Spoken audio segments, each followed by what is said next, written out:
Imagine for a moment that somewhere in the middle of Texas there was a large foreign military base, say Chinese or Russian. Imagine that thousands of armed foreign troops were constantly patrolling American streets in military vehicles. Imagine they were here under the auspices of keeping us safe, or promoting democracy, or protecting their strategic interests. Imagine that they operated outside of U.S. law and that the Constitution did not apply to them.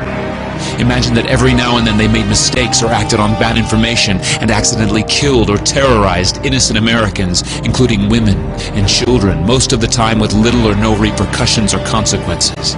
Imagine that they set up checkpoints on our soil and routinely searched and ransacked entire neighborhoods of homes. Imagine if Americans were fearful of these foreign troops and overwhelmingly thought America would be better off without their presence. Imagine if some Americans were so angry about them being in Texas that they actually joined together to fight them off in defense of our soil and sovereignty because leadership in government refused or were unable to do so. Imagine that those Americans were labeled terrorists or insurgents for their defensive actions and routinely killed or captured or tortured by the foreign troops on our land. Imagine that the occupiers' attitude was that if they just killed enough Americans, the resistance would stop, but instead, for every American killed, 10 more would take up arms against them, resulting in perpetual bloodshed. Imagine if most of the citizens of the foreign land also wanted these troops to return home. Imagine if they elected a leader who promised to bring them home and put an end to this horror. Imagine if that leader changed his mind once he took office. The reality is that our military presence on foreign soil is as offensive to the people that live there as armed Chinese troops would be if they were stationed in Texas.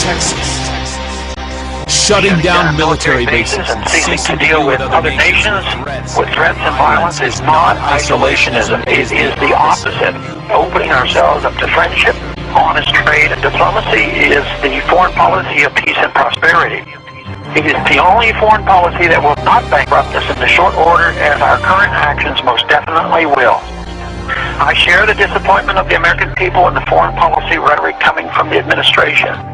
The sad thing is, our foreign policy will change eventually, as Rome's did, when all budgetary and monetary tricks to fund it are exhausted.